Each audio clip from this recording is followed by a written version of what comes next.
Shalom keluarga KBNJK, selamat bertemu kembali dalam ibadah online kita pada hari ini.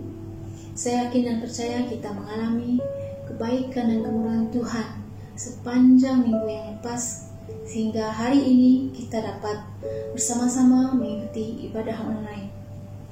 Saya ingin kongsikan firman Tuhan yang saya ambil dari Mazmur 27 ayat 14 dalam terjemahan bahasa Melayu. Berharaplah kepada Tuhan, percayalah kepadanya, dan jangan putus asa. Ya, berharaplah kepada Tuhan. Mari kita sama-sama berdoa. Bapa kami yang di surga, terima kasih atas penyertaan-Mu dalam kehidupan kami sepanjang minggu yang lepas, hingga kami dapat beribadah bersama-sama dengan keluarga kami pada hari ini, ya Tuhan. Dimanapun kami berada, kami yakin dan percaya Tuhan akan menjamah hati yang rindu dan haus untuk memuji dan menyembah nama-Mu pada hari ini, Yesus. Sertai kebaktian kami dari awal, pertengahan hingga akhirnya, Tuhan. Dalam kuasa Roh Kudus-Mu bekerja di dalam pujian dan penyembahan kami. Bahkan kami mendengarkan firman-Mu dan melakukan firman-Mu dalam kehidupan kami setiap hari. Kami ingin mengalami, ya Tuhan, pengalaman-pengalaman yang baru bersama dengan Engkau setiap hari. Karena Engkau Allah yang hidup, Allah yang terus memelihara kami. Terima kasih Yesus, kami serahkan ibadah kami ke dalam tangan-Mu, sertai dari awal hingga selesainya. Di dalam dan di atas nama Tuhan Yesus Kristus, kami telah berdoa dan mengucapkan syukur. Haleluya. Amin. Selamat beribadah. Haleluya. Mari kita sama-sama memuji Tuhan pada pagi ini. Kita katakan, Tuhan kita telah hidup, Dia bangkit dan naik ke surga untuk menyediakan tempat kita pada hari ini. Amin. Haleluya.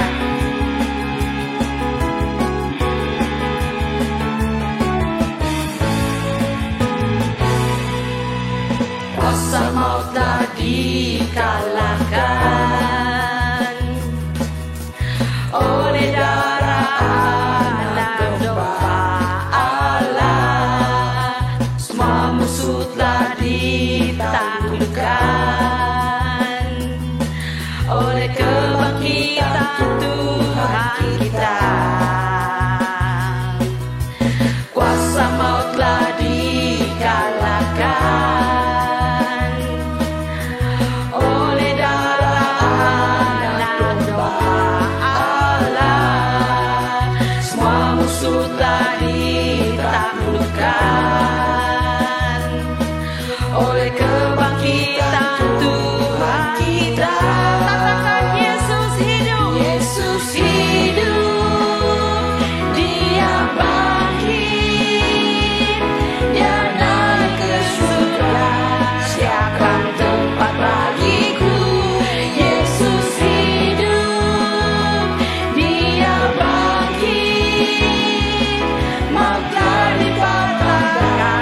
karena Yesus telah hidup untuk kita. Amin. Haleluya.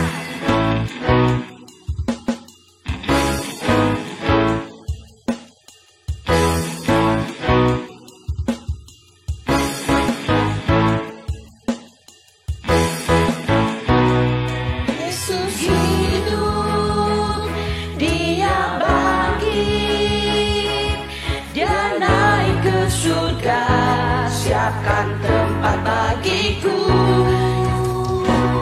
Yesus hidup, Dia bangkit, Dia naik ke surga, siapkan tempat bagiku.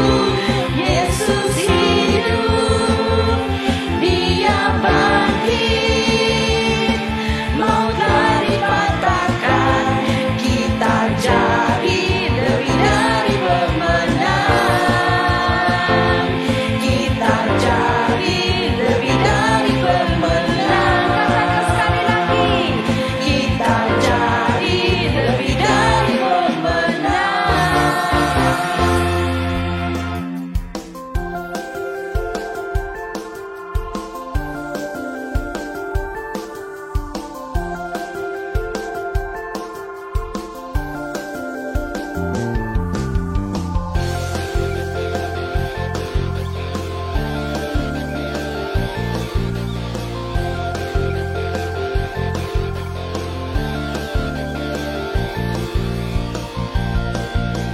Raja mulia, Allah pemenang, Bapa yang kekal, berkuasa selamanya. Segala ciptaan sujud menyembah bagi yang mulia, berkuasa selamanya. Kaulah Tuhan, Kaulah Raja, surga bumi menyembah, sorak-sorai kemenangan bagi Raja mulia, kemuliaan bagi Allah yang berkuasa selamanya. Engkaulah Raja.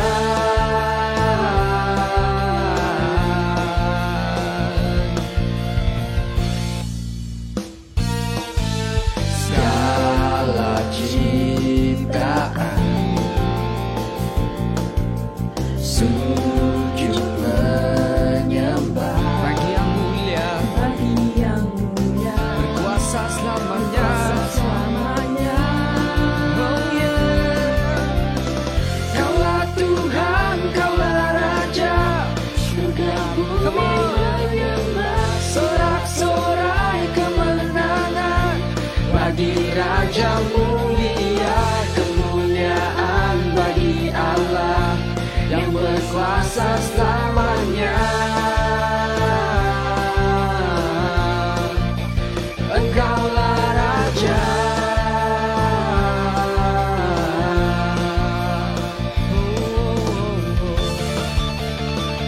Kami berikan sorak-sorai bagi Engkau Tuhan, sumber kemenangan kami. Sorak-sorai bagi Raja kemuliaan. Oh yeah.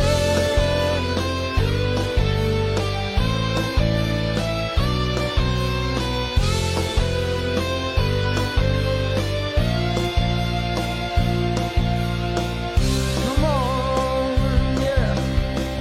Kaulah Tuhan, Kaulah Raja, surga bumi menyembah, sorak-sorai kemenangan bagi Raja mulia, kemuliaan bagi Allah yang berkuasa selamanya.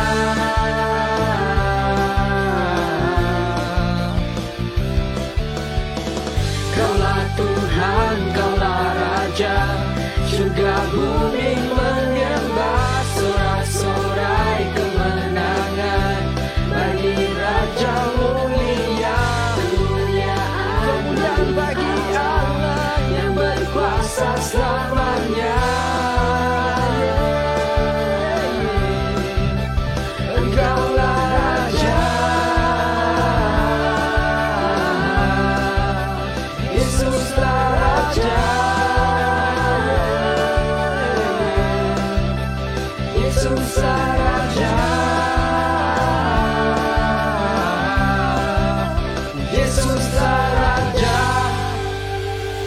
Haleluya.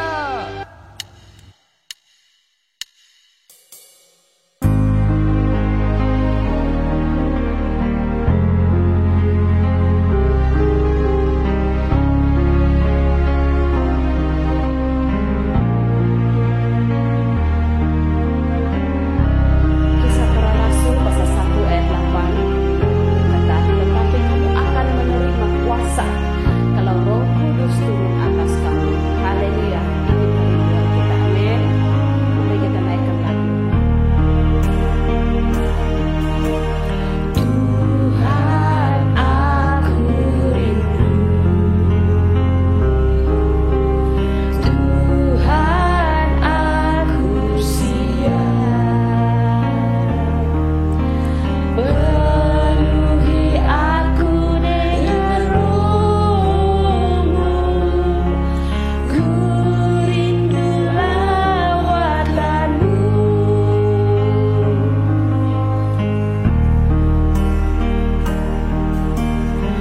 Tuhan, aku rindu. Tuhan, aku siap. Penuhi aku dengan Roh-Mu.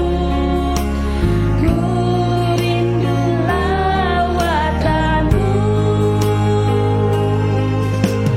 Ku rindukan Kau hadir di sini saat ini, Tuhan. Ku rindukan Roh-Mu mengurapi saat ini, Yesus.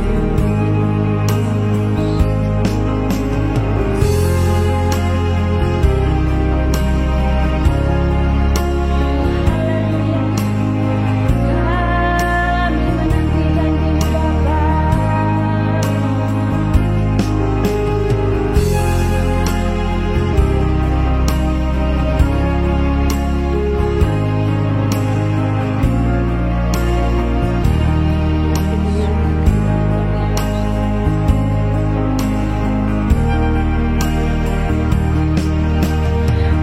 Tuhan, aku rindu.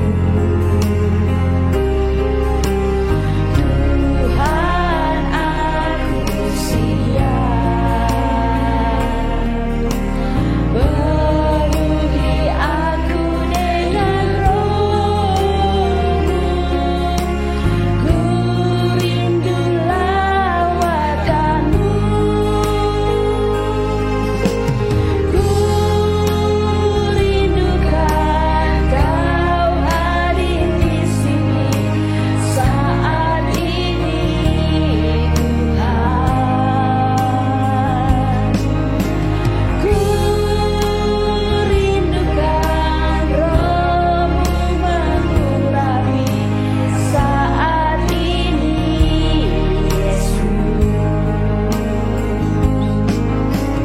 Ku rindukan Kau hadir di sini saat ini, Tuhan. Ku rindukan Roh-Mu mengurapi saat ini, Yesus.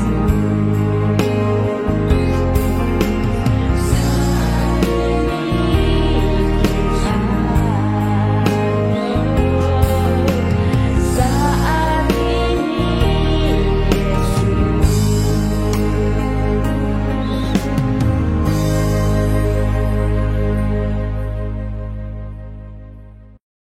Terima kasih buat tim pujian dan penyembahan. Saat ini mari kita berdoa. Bapa kami di dalam kerajaan surga, kami mengucap syukur Tuhan buat segala kebaikan perlindungan-Mu Tuhan bagi kami sepanjang minggu ini ya Tuhan, sehingga pada pagi ini sekali lagi kami bertemu di dalam ibadah online ya Tuhan. Kami serahkan ya Tuhan ibadah online kami pada pagi ini Tuhan sepenuhnya ke dalam campur tangan-Mu ya Bapa. Karena kami tahu Tuhan di mana saja umat-Mu berkumpul Tuhan 2-3 orang Engkau hadir di tempat itu ya Bapa. Kami berdoa agar ibadah online ini Tuhan dapat memberkati banyak orang ya Bapa, terutama di dalam musim PKP seperti ini ya Bapa. Biarlah Tuhan lebih ramai yang dapat mengikuti ibadah online ini ya Tuhan, sehingga mereka mendengar firman-Mu ya Tuhan. Tuhan Yesus, saya juga berdoa Tuhan bagi setiap anak-anak-Mu yang terlibat di dalam pelayanan ibadah online ya Tuhan. Saya berdoa agar mereka memberikan komitmen yang baik ya Tuhan, agar mereka juga ya Tuhan terus antusias, terus bersemangat ya Tuhan di dalam pelayanan online ini ya Bapa.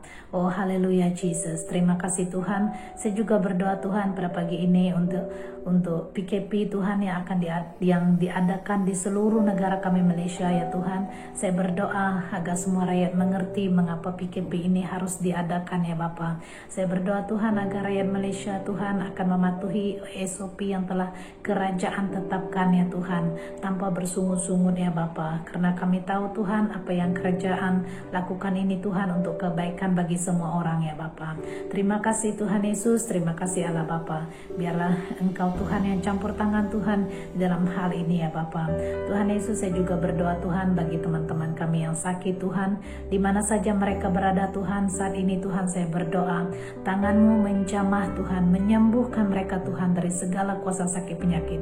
Karena kami percaya Engkau Allah yang hidup, Engkau telah bangkit dari kematian, Engkau telah mengalahkan sakit penyakit, Engkau telah mengalahkan kuasa maut, Engkau telah mengalahkan kutuk ya Bapa. Dan kami imani Tuhan pada pagi ini Tuhan, yang sakit akan menerima kesembuhan daripada Engkau ya Bapa. Oh terima kasih Tuhan Yesus, terima kasih Bapa, karena Engkau mendengar doa kami dan Engkau melakukan mujizat-Mu ya Tuhan. Mujizat-Mu terjadi ya Tuhan ke atas setiap orang yang percaya kepadamu Bapa.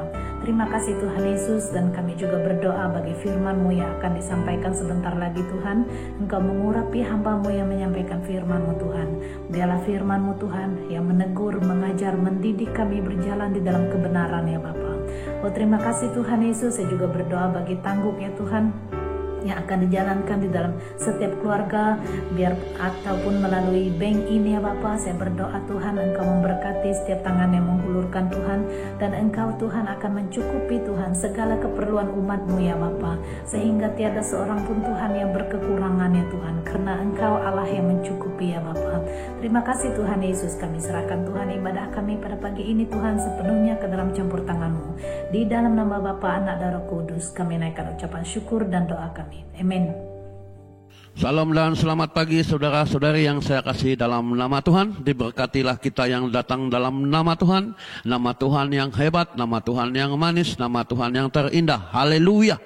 Haleluya, di mana saja kita berada, mari kita bersukacita dalam Tuhan. Karena Tuhanlah penjaga, penghibur dan pemimpin dalam hidup kita. Haleluya, haleluya. Oh haleluya, sebelum kita mendengar firman Tuhan saudara dan saudariku, mari kita berdoa, kita datang kepada Tuhan. Kiranya firman Tuhan untuk kita pada pagi hari ini memberi kita kekuatan, memberi kita penghiburan di dalam kasih Tuhan melalui firman yang kita dengar pada pagi hari ini. Haleluya, mari kita berdoa. Terpuji nama-Mu Tuhan Yesus atas waktu yang Engkau beri kepada kami sekali lagi Tuhan. Pada saat ini ya Tuhan Yesus, kami datang kepadamu, merendahkan diri kepadamu ya Tuhan, karena kami mau mendengar akan sabda-Mu Tuhan Yesus untuk kami pada pagi ini Tuhan Yesus Kristus.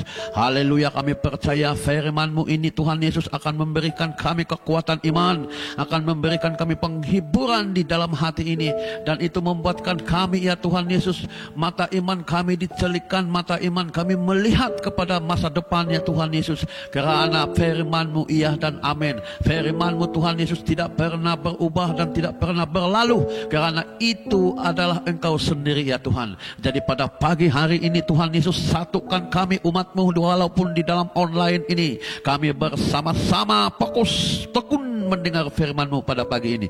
Terima kasih Tuhan, dari awal sampai selesainya Tuhan, kiranya Roh Kudus akan memberikan kami pengertian sesuai dengan karya dan hikmat yang Tuhan berikan. Haleluya. Dalam nama Tuhan kami berdoa dan mengucap syukur. Amin. Haleluya. Haleluya. Oke, untuk firman Tuhan untuk kita pada pagi ini, kita buka di dalam Kisah Para Rasul. Ada 2 pembacaan kita, yaitu pertama ialah Kisah Para Rasul ayat yang pasal yang pertama dan ayat yang ke-11, dan yang kedua Wahyu pasal 22 ayat 6 sampai yang ke-17. Haleluya. Dan mari kita pergi kepada Kisah Para Rasul ayat 1 ayat yang ke-11, dan berkata kepada mereka, "Hai orang-orang Galilea, mengapa kamu berdiri melihat ke langit?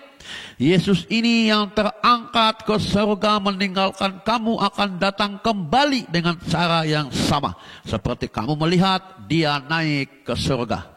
Wahyu pasal 22 ayat 6 sampai yang ke-17. Lalu ia berkata kepadaku, perkataan-perkataan ini tepat dan benar, dan Tuhan Allah yang memberi roh kepada para nabi telah mengutus malaikatnya untuk menunjukkan kepada hamba-hambanya apa yang harus segera terjadi. Sesungguhnya aku datang segera. Berbahagialah orang yang menuruti perkataan-perkataan nubuat kitab ini. Dan aku Yohanes, akulah yang telah mendengar dan melihat semuanya itu. Dan setelah aku mendengar dan melihatnya, aku tersungkur di depan kaki malaikat yang telah menunjukkan semuanya itu kepadaku untuk menyembahnya. Tetapi ia berkata kepadaku, "Jangan berbuat demikian. Aku adalah hamba, sama seperti engkau dan saudara-saudaramu, para nabi dan semua mereka yang menuruti segala perkataan kitab ini. Sembahlah Allah." Lalu ia berkata kepadaku, "Jangan memeteraikan perkataan-perkataan nubuat dari kitab ini, sebab waktunya sudah dekat. Barang siapa yang berbuat jahat, biarlah ia terus berbuat jahat. Barang siapa yang cemar, biarlah ia terus cemar. Dan barang siapa benar, biarlah ia terus berbuat kebenaran. Barang siapa yang kudus, biarlah ia terus menguduskan dirinya. Sesungguhnya aku datang segera, dan aku membawa upahku untuk membalaskan kepada setiap orang menurut perbuatannya. Aku adalah Alfa dan Omega, yang pertama dan yang terkemudian, yang awal dan yang akhir. Berbahagialah mereka yang membasuh jubahnya. Mereka akan memperoleh hak atas pohon-pohon kehidupan dan masuk melalui pintu-pintu gerbang ke dalam kota itu. Tetapi anjing-anjing dan tukang-tukang sihir, orang-orang sundal, orang-orang pembunuh, penyembah-penyembah berhala, dan setiap orang yang mencintai dusta dan yang melakukannya tinggal di luar. Aku Yesus telah mengutus malaikatku untuk memberi kesaksian tentang semuanya ini kepadamu bagi jemaat-jemaat. Aku adalah Tunas, yaitu keturunan Daud, bintang timur yang gilang gemilang. Roh dan pengantin perempuan itu berkata, "Marilah." Dan barang siapa mendengarnya, hendaklah ia berkata, "Marilah." Dan barang siapa yang haus, hendaklah ia datang. Dan barang siapa yang mau, hendaklah ia mengambil air kehidupan dengan cuma-cuma. Demikianlah firman Tuhan. Haleluya. Tema firman Tuhan untuk kita pada pagi hari ini, ialah Yesus akan datang segera. Sekali lagi, Yesus akan datang segera. Dalam minggu ini memang kita memperingati di mana Yesus pada minggu ini adalah kenaikan Yesus Kristus ke surga. Setelah 40 hari daripada kebangkitannya, pada hari yang ke-40 ia naik ke surga. Tetapi satu hal di dalam pembacaan Kisah Para Rasul pasal 1 ayat 11 tadi, sewaktu murid-murid Kristus sedang mendongak ke atas melihat Yesus naik ke surga, tiba-tibalah malaikat datang dan berkata kepada murid-muridnya, mari kita baca balik ayat Kisah Para Rasul ayat 11 yang mengatakan, "Hai orang Galilea, mengapakah kamu berdiri melihat ke langit? Yesus ini yang terangkat ke surga meninggalkan kamu akan datang kembali dengan cara yang sama seperti kamu melihat dia naik ke surga." Jadi pada waktu-waktu ini saudara dan saudariku yang saya kasihi dalam nama Tuhan, yang paling penting, di mana yang paling penting ini yang belum berlaku, saudara dan saudariku. Kenaikan Yesus ke surga sudah berlaku 2000 tahun yang lampau. Dan pada saat hari ini dengan perkataan sesuai dengan perkataan malaikat, dia akan datang kembali. Jadi inilah, kitalah, generasi inilah, pada waktu inilah yang akan menghadapi kedatangan Tuhan Yesus ini. Haleluya. Karena inilah yang penting. Inilah yang harus kita ambil perhatian saudara dan saudariku. Itu sebabnya Roh Kudus begitu sibuk. Roh Kudus begitu bekerja keras untuk mempersiapkan orang-orang benar untuk menyambut kedatangan Yesus Kristus ke dalam dunia ini. Haleluya, haleluya, haleluya. Sebab itu bersiap sedialah. Tuhan Yesus akan datang segera. Jadi sewaktu firman Tuhan diberitakan, satu pertanyaan saya harus menarik perhatian, saya ingin menarik perhatian untuk kita semua. Di dalam hati ini mari kita bertanya, sudah siapkah kita menanti, menyambut kedatangan Tuhan untuk datang ke dunia untuk kali yang kedua. Haleluya saudara dan saudariku. Nah, apa yang akan terjadi? Segala sesuatu yang terjadi, ayat yang ke-6 tadi, Wahyu pasal 22 ayat yang ke-6 tadi, Allah akan berbicara kepada kita saudara dan saudariku. Dalam Matius 24 ayat 36, walaupun mungkin kita tidak tahu bila saatnya, bila harinya, bila minggunya, bila bulannya, bila tahunnya, tetapi Allah akan berbicara. Lewat apa saudara? Lewat apa? Dia mengatakan di dalam Matius 24 ini sepanjang bab ini Allah memberi tanda-tanda.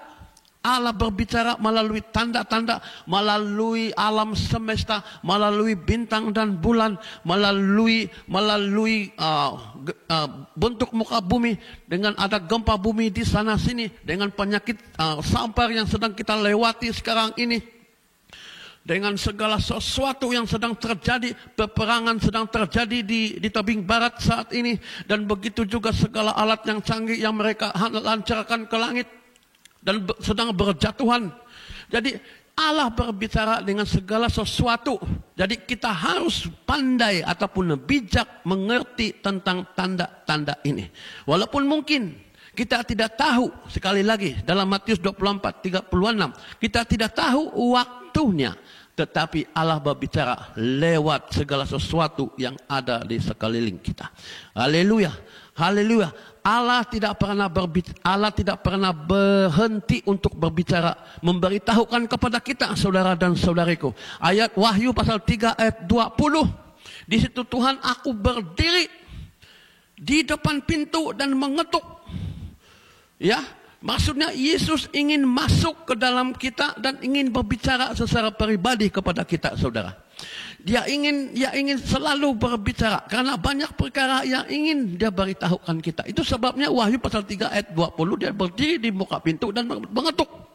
Tujuannya mengetuk ialah untuk dia masuk ke dalam hati kita, dan apabila dia masuk dalam hati kita, dia akan berbicara kepada kita. Tetapi saudara dan saudariku, kenapa di dalam kehidupan kekristenan kita sampai pada waktu ini?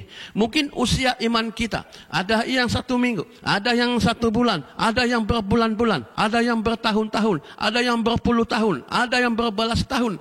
Maksudnya kita mempunyai tingkat-tingkat iman. Tetapi kalau kita membiarkan Yesus masih lagi di muka pintu, tidak pernah membuka pintu dan menjemput Yesus masuk di dalam hati kita, bagaimana mungkin kita dapat tahu tentang apa yang Yesus katakan tentang segala sesuatu, termasuk tanda-tanda kedatangannya.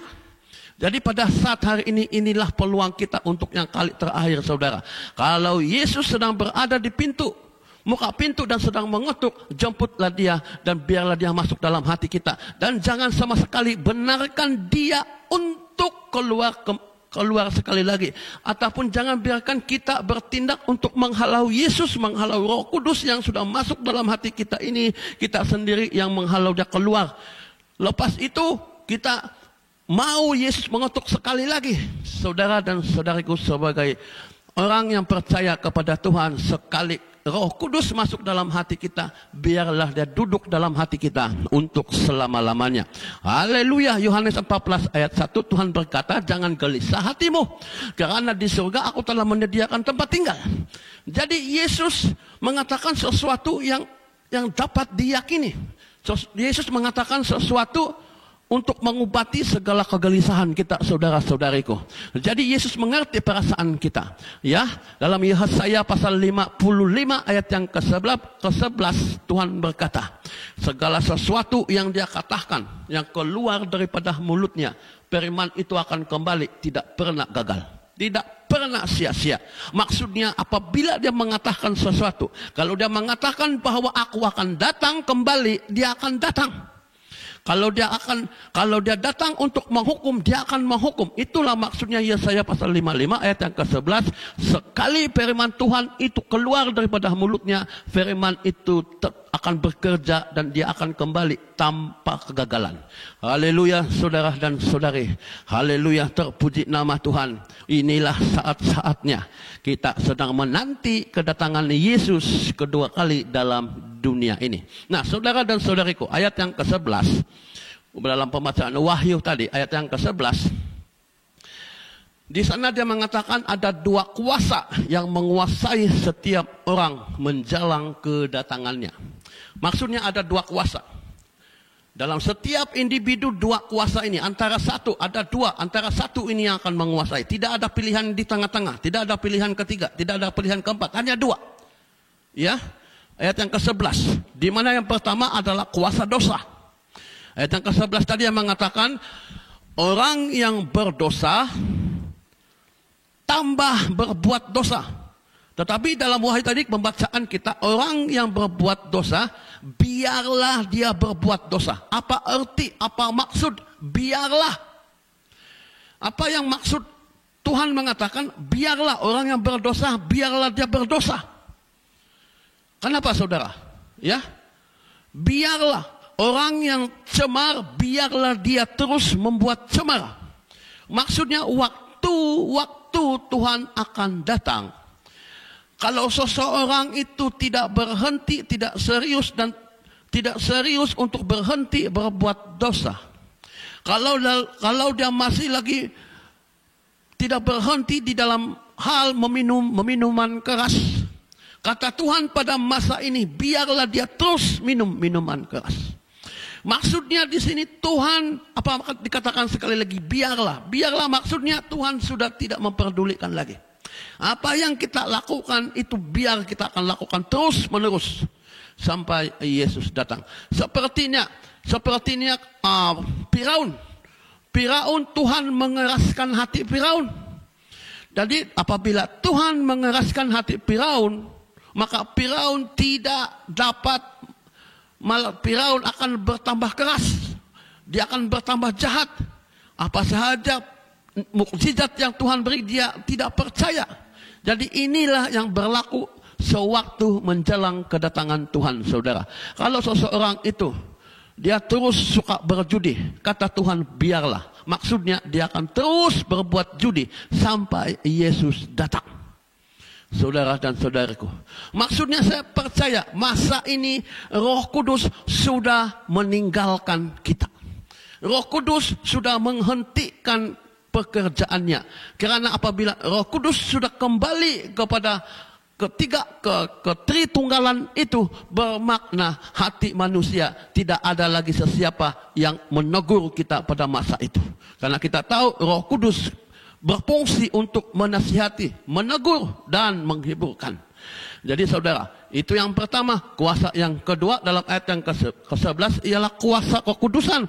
Orang yang benar, pada masa itu orang yang benar, biarlah dia hidup benar. Maksudnya orang yang hidup benar, yang sungguh-sungguh mencari Tuhan, dia akan terus, dia akan sungguh-sungguh, dia akan tekun hidup dalam kebenaran. Ya, jadi begitu nyata sekali dalam hal ini, saudara. Maksudnya tidak ada di tengah-tengah. Kalau ada pun di tengah-tengah, seperti dalam 7 jemaat sidang itu, Tuhan berkata, yang suam-suam, bertobatlah kita yang suam-suam kukuh. Maksudnya tidak panas dan tidak dingin. Maksudnya Tuhan mau panas ataupun sejuk. Jadi tidak ada di tengah-tengah. Maksudnya tengah-tengah ini ada kompromi. Jadi apabila ada kompromi, Tuhan juga akan menolaknya. Jadi saudara dan saudariku, pada saat hari ini, menjelang kita menanti kedatangan Tuhan, dua hal ini pastikan di mana kita berada. Kalau kita berada masih bermain-main dengan dosa, ada waktunya Tuhan akan kompomkan kepada kita, engkau terus berbuat dosa. Tapi bagi mereka yang hidup di dalam kebenaran, kata Tuhan, engkau akan terus hidup dalam kebenaran. Seterusnya saudara dan saudariku, sebenarnya pilihan masih ada di tangan kita pada waktu ini. Pada waktu-waktu ini saudara, pada minggu ini saja banyak kejadian yang berlaku di sekitar kita. Kes COVID di negara kita dalam minggu ini sungguh menakutkan saudara. Sebab seharusnya mengikut statistik ataupun kiraan matematik, Malaysia ada paling mengerikan daripada apa yang berlaku di India. Karena di India mempunyai 1,6 bilion, di Malaysia hanya berapa juta. Tetapi case kita sudah melebihi 4.000. Dan yang paling menyedihkan, kematian saudara dan saudariku sudah waktu saya buat rekaman sudah case 1.788 saudara. Dan juga di tebing barat sana Israel dengan Palestina sedang berperang, saling melancarkan roket. Dan juga China telah mengisytiharkan bahwa roketnya ataupun Starlight yang dilancarkan ke angkasa lepas juga gagal berfungsi. Dan juga gempa bumi di sana sini, kelaparan di sana sini, kegawatan ekonomi di sana sini, penyakit di sana sini saudara. Maka inilah kegenapan tanda-tanda yang Tuhan sudah beritahu awal-awal sebelum dia naik ke surga saudara. Jadi pilihan ada di tangan kita saudara. Apa pilihan yang ada di tangan kita saudara? Dalam ayat yang ke-14 ataupun dalam Wahyu pasal 19 ayat yang ke-8, bahwa kita ada pilihan untuk membasuh baju ataupun untuk membasuh jubah. Apakah maksud jubah saudara dan saudariku? Maksud jubah ada 3 pengertian. Adapun ada 3 penjelasannya. Yang pertama ialah jabatan ataupun kedudukan. Kalau kita pakai baju polis, seragam polis, kita tahu bahwa kita adalah seorang polis. Kalau kita memakai baju seorang imam, orang tahu bahwa kita adalah seorang imam. Kalau kita memakai warna kuning keemasan, kalau di Malaysia kita ini adalah kerabat yang di Pertuan Agung ataupun yang di Pertuan Agung. Tetapi saudara, yang kedua, jubah juga menjelaskan kepada kita tentang karakter seseorang. Jubah bermaksud karakter seseorang. Dan jubah juga saudara, ataupun baju ini saudara, adalah paling mudah dikotori, paling mudah tercemar. Itu sebabnya kita harus membasuh jubah kita. Kita harus membasuh karakter kita. Kita harus membasuh kedudukan kita dengan darah Yesus Kristus ataupun dengan kuasa firman Tuhan. Jadi kita harus membasuh jubah kita saudara, supaya karakter kita diterima dan menyenangkan hati Tuhan, supaya segala pencemaran dosa, segala pencemaran kekudusan ataupun kenajisan, kekotoran dosa itu dibersihkan, itu dicucikan dengan kuasa firman dan kuasa darah Kristus Yesus. Haleluya saudara. Pilihan kita saudara ialah untuk menuruti firman Tuhan. Kalau kita tidak menuruti firman Tuhan, kita jangan sampai waktunya Tuhan biarlah dia tidak menuruti firman. Tetapi marilah waktu ini masih ada peluang saudara. Mari kita saat hari ini kita tegas. Kita harus mengambil komitmen untuk menuruti firman Tuhan. Apakah maksud menuruti firman Tuhan? Apakah maksudnya mengikuti Yesus? Maksudnya firman Tuhan itu ada di depan kita. Maksudnya firman Tuhan itu ada di dalam hati kita. Maksudnya Yesus ada di depan dan kita di belakang. Kemana Yesus pergi, kita mengikuti Yesus. Kemana firman Tuhan mengatakan, kita mengikut firman itu. Itu yang dimaksudkan tentang mengikuti, menuruti firman Tuhan. Yang ketiga ialah menyembah Tuhan, tiada yang lain. Sekali lagi saya katakan, menyembah Tuhan tidak ada yang lain. Jangan kita hanya menyembah Tuhan di waktu kita merasa senang, tidak ada masalah. Jangan kita menyembah Tuhan sewaktu kita mencapai cita-cita yang kita ingini selama ini, baru kita mengusap syukur dan menyembah Tuhan dan mempersembahkan korban-korban. Kita harus juga menyembah Tuhan di waktu kita sakit. Kita harus menyembah Tuhan di waktu kita positif COVID. Kita juga harus menyembah Tuhan di waktu kita penuh dengan kesakitan. Kita juga harus menyembah Tuhan walaupun dunia berperang di sana sini, walaupun kita mungkin seperti Ayub, kita harus menyembah Tuhan. Tidak ada yang lain. Tetapi mari kita perhatikan hidup kita, saudara dan saudariku, saat hari ini. Siapa yang kita sembah? Siapa yang kita, adakah Yesus di dalam hati kita? Mari kita dengan tulus jujur. Benarkah hati kita menyembah Tuhan? Benarkah tidak ada orang lain? Benarkah tidak ada oknum lain? Benarkah tidak ada ilah lain di dalam hati kita? Benarkah hanya ada Yesus dalam hati kita? Jika ada sesiapa, saudara, inilah waktunya kita singkirkan yang lain dan berikan kebenaran untuk Roh Kudus dan Yesus masuk dalam hati kita. Karena Yesus begitu marah, Yesus begitu cemburu. Allah kita akan cemburu kalau ada oknum lain yang ada di dalam hati kita. Yang keempat ialah mengenal Dia, mengenal Yesus, dan tidak ada yang lain. Saudara dan saudariku, mari kita kenal Yesus kita. Saat hari ini, kalau kita sampai saat hari ini kita tidak mengenal Yesus, hanya kita kenal YESUS sahaja. Kita hanya mengenal Yesus pada bulan 12 waktu hari Natal, ataupun hanya mengenal Yesus pada waktu Paskah disalibkan. Tetapi sesungguhnya Yesus lebih daripada itu, saudara.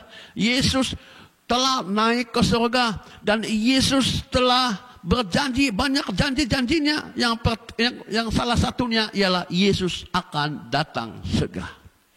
Haleluya. Jadi bagaimana kita tahu mengenal? Bagaimana kita mengetahui bila Dia datang? Kita akan tahu dengan hati, dengan pasti. Kalau kita mengenal sungguh-sungguh, kita akan tahu bila Dia akan datang. Haleluya. Haleluya. Nah, Yesus akan datang segera. Ayat yang ke-7 dan ayat yang ke-12. Ya. Nah, Ia datang dalam janjinya untuk tidak meninggalkan kita sebagai yatim piatu. Yohanes 14 ayat 18. Di mana Yesus berjanji untuk kembali karena Dia tidak membiarkan kita yang percaya kepadanya menjadi yatim piatu. Karena dalam dunia ini, bagi kita yang percaya ataupun bagi dunia orang-orang yang percaya kepada Tuhan Yesus, mereka begitu membenci. Mereka tidak menghirau dan mereka tidak memperdulikan. Sepertinya kita ini dalam dunia ini seperti yatim piatu. Jadi kata Yesus, itu tujuannya untuk datang ke dunia untuk kali yang kedua, untuk tidak membiarkan kita semua yatim piatu. Ya datang kembali dalam dunia ini, saudara dan saudariku. Seperti pembahasan Kisah Para Rasul ayat 1 ayat ke-11 tadi, Dia akan datang sama, yaitu dalam bentuk manusia. Ya, sebagaimana Ia terangkat, Dia akan turun sekali lagi datang ke dalam dunia di awang-awangan. Hal yang sama seperti yang dilihat oleh murid-murid. Nah, saudara, dalam Lukas 10 ayat 33, Dia datang untuk membayar ganti rugi segala pengorbanan orang-orang percaya. Selama ini kita melayani Tuhan dengan air mata. Pada Yesus akan datang kembali, Dia akan membayar segala kos air mata kita.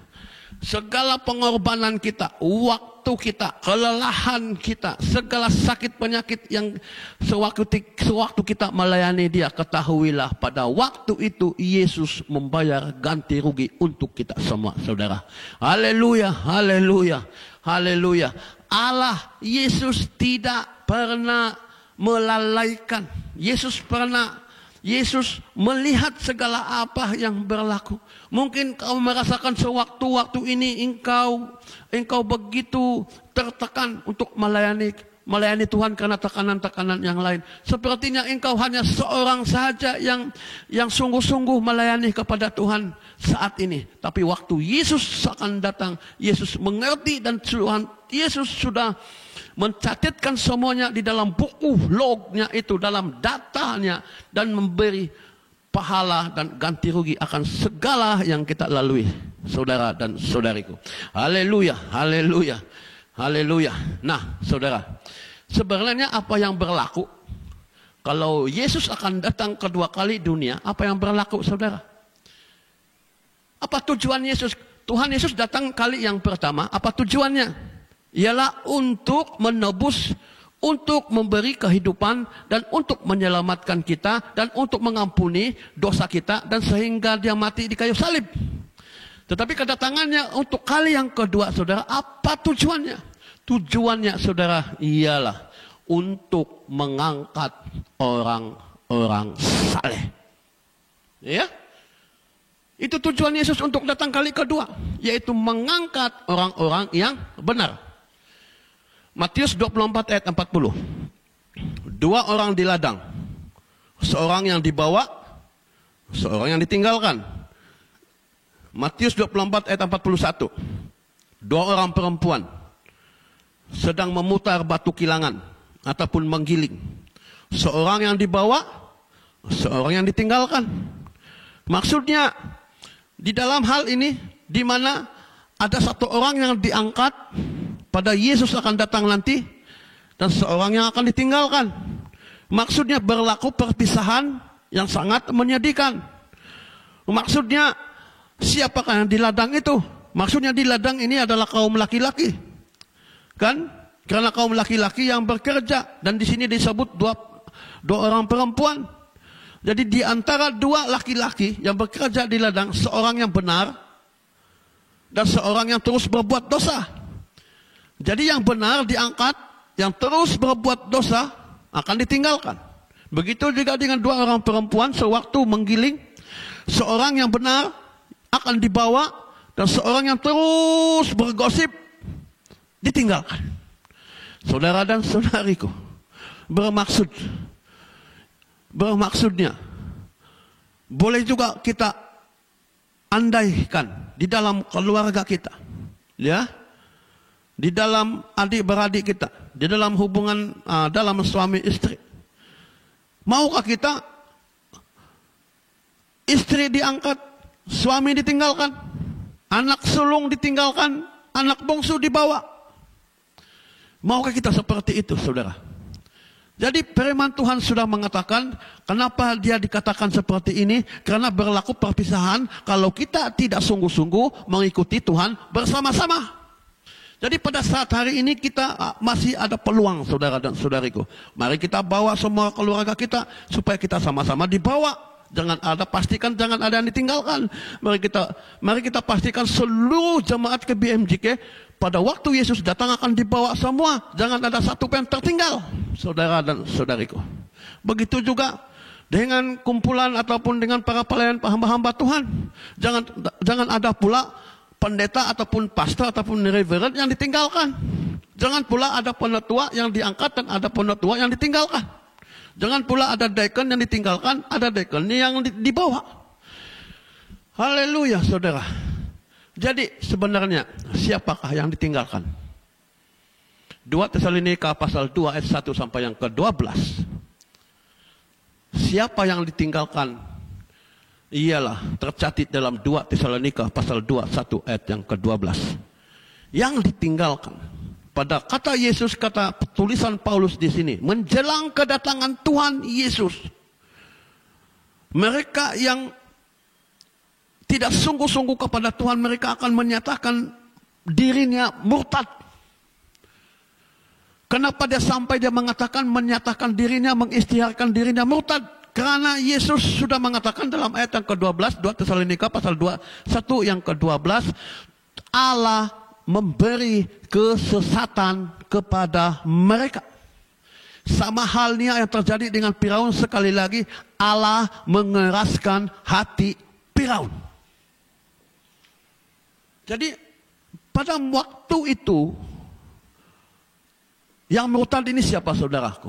Yang murtad ini, mereka ini sudah mendengar Injil, sudah pun melayani, ada dalam tim kepimpinan. Tetapi karena dia tidak serius mencari Tuhan dan hatinya dicucikan dan dia tidak membuatkan hati hidupnya benar di hadapan Tuhan. Dan akhirnya Tuhan memberikan dia kesesatan. Akhirnya dia mengistiakan aku murtad. Lagi siapa saudara? Ialah orang-orang fasik. Orang fasik ini bukannya orang yang langsung tak mendengar Injil. Orang-orang fasik ini adalah orang yang sudah mendengar Injil. Yang sudah mengaku dengan mulut bahwa Yesus adalah Tuhan. Tetapi perbuatan mereka melawan Tuhan. Saudara dan saudariku yang saya kasihi dalam nama Tuhan, mereka inilah yang akan ditinggalkan. Maksudnya tidak dibawa. Jadi apa nasib orang yang ditinggalkan? Ya, apa nasib orang yang ditinggalkan? Sebelum kerajaan 1000 tahun, ada 7 tahun. Ya, sebelum peristiwa pengangkatan orang-orang saleh dan sebelum kerajaan 1000 tahun, ada 7 tahun. 3,5 tahun yang pertama ialah penderitaan hebat oleh antikristus. Jadi itulah mereka yang tertinggal di dunia pada masa itu, yang tidak terangkat sewaktu Yesus datang kali kedua dalam dunia ini. Mereka akan menikmati penderitaan yang sangat hebat, lebih hebat daripada apa yang kita alami saat ini. Karena itu diizinkan, karena itu iblis tahu dia sudah sampai di penghujung, dia akan melipat gandakan usahanya untuk memberi penderitaan kepada semua orang. Haleluya. Dan 3,5 tahun kemudiannya Allah menyatakan kasih anugerahnya yang terakhir. Jadi inilah yang dialami oleh orang yang ditinggalkan, yang tidak dibawa oleh Yesus Kristus pada waktu dia akan datang kali kedua. Jadi apa yang terjadi bagi orang yang diangkat bersama-sama dengan Yesus? Wahyu pasal 20. Pada Yesus datang, dia akan mengangkat orang saleh selepas 7 tahun kerajaan 1000 tahun. Jadi orang yang dibawa sewaktu pengangkatan orang saleh akan memerintah bersama Yesus dalam Wahyu pasal 20 ayat 4d. Jadi perkataan memerintah itu saudara, mana yang banyak? Mana yang sedikit? Memerintahkah yang diperintah? Mana yang banyak? Pemimpinkah rakyat? Pada waktu itu orang yang dibawa adalah seorang pemimpin. Seorang pegawai-pegawai Yesus pada masa itu. Jadi maksudnya memerintah itu adalah hanya kumpulan yang sedikit. Yang diperintah itu ramai. Maksudnya di sini sudah kita tahu bahwa ramai orang yang tidak sungguh-sungguh kepada Tuhan. Banyak yang tidak dibawa, yang tidak diangkat pada masa itu. Jadi yang memerintah bersama Yesus, kita percaya bahwa ini golongan yang sedikit. Kita tidak tahu berapa itu, tapi memang yang pastinya yang memerintah ini sedikit daripada yang diperintah. Dan kita tahu bahwa dalam Wahyu pasal 22 ayat 3 itu, pada masa kerajaan 1000 tahun, iblis diikat dan dimasukkan ke dalam jurang maut untuk 1000 tahun. Saya tidak mengupas tentang kerajaan 1000 tahun ini, tapi saya harus memberitahu apa yang tujuan Yesus untuk datang kali kedua, dan apa yang terjadi adalah pengangkatan, dan selepas pengangkatan ada 7 tahun kepicikan, dan selepas 7 tahun kepicikan ini maka ada kerajaan 1000 tahun. Saudara dan saudariku yang saya kasih dalam nama Tuhan, jadi pada waktu ini apa yang harus kita buat? Pada saat ini, apa yang harus kita lakukan? Apa yang harus kita lakukan saat ini, saudara dan saudariku yang saya kasih dalam nama Tuhan? Marilah kita berjaga-jaga dan berdoa. Matius 26 ayat yang ke-41. Selalu berjaga-jaga dan berdoa. Sekali lagi, harus berjaga-jaga dan berdoa. Yang kedua, Yohanes 8:51. Menuruti SOP Tuhan. Ataupun menuruti firman Tuhan. Pada tahun sudah masuk 1 tahun kita sudah diperdengarkan dengan SOP. Apakah itu SOP? S adalah standard, O adalah operation, dan P adalah procedure. Jadi standard, operation, procedure. Maksudnya standard kita, saudara. Segala proses di dalam iman kita, segala proses-proses dan apa yang harus kita tingkatkan dalam hidup ini, standard kita adalah Yesus Kristus. Standard kita adalah firman Tuhan. Tidak ada yang lain. SOP kita hanya Tuhan Yesus. Haleluya. Jadi mari kita ambil pengajaran ini. Saya rasa terlintas dalam pikiran kita, Tuhan mengizinkan COVID untuk melanda kita. Dan pada waktu yang sama harus kita ikut SOP. Kita sudah tahu satu persatu apa itu SOP. Kalau kita benar-benar ikut SOP, kita tidak positif COVID. Jadi apabila kita positif COVID, jangan kita berkata bahwa kita mengikuti segala SOP. Begitu juga dengan kehidupan kita. Kita mengatakan bahwa kita mengikuti Tuhan, tapi akhirnya kita melakukan dosa sana, dosa sini. Bagaimana kita mengatakan bahwa kita sudah mengikuti firman Tuhan, sedangkan apa yang kita lakukan melawan firman Tuhan. Yang ketiga, apa yang harus kita lakukan Tuhan pada kita pada waktu-waktu ini, saudara. Sekali lagi saya ketengahkan Efesus 4 ayat yang ke-13. Haleluya. Yaitu mencapai target iman. Haleluya, sampai sini firman Tuhan. Mari kita bawa firman Tuhan ini untuk kita ingat dan kita koreksi dalam hati kita.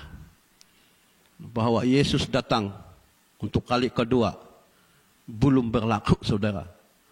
Malah yang paling menghadapinya ialah kita. Kita tidak tahu bila kita akan mati, bila kita akan meninggal. Ya. Jadi itu pun salah satu caranya. Kalau kita meninggal, memang kita tidak ada peluang lagi untuk melakukan segala apa yang harus kita buat. Haleluya. Mari jemaat Tuhan, mari kita berdoa. Bapa kami yang di surga, terima kasih atas firman. Minggu ini kami mengingati akan kenaikan-Mu ke surga. Tetapi malaikat-Mu menegur murid-murid-Mu dan pada saat hari ini supaya kami berwaspada, berjaga-jaga seperti 10 gadis. Ya, 5 gadis yang pintar, 5 gadis tidak pintar. Jadi marilah kami berjaga-jaga ya Tuhan Yesus dalam hidup ini. Oh, dalam berjaga-jaga, dan kami juga berdoa ya Tuhan. Oh, Engkau, kami sungguh pasti bahwa Engkau akan datang segera Tuhan. Oh haleluya, haleluya. Terpujilah nama-Mu Tuhan, terpujilah nama-Mu Tuhan Yesus. Haleluya, haleluya Tuhan. Haleluya, haleluya. Dalam nama Tuhan Yesus Kristus. Oh kiranya Tuhan. Oh kami percaya Tuhan Yesus bahwa Engkau akan datang segera. Oh haleluya. Biarlah kami di KPMCK ini Tuhan Yesus benar-benar serius. Kami mengambil serius ya Tuhan akan kedatangan-Mu ini Tuhan. Oh jangan kiranya kami yang ditinggalkan itu.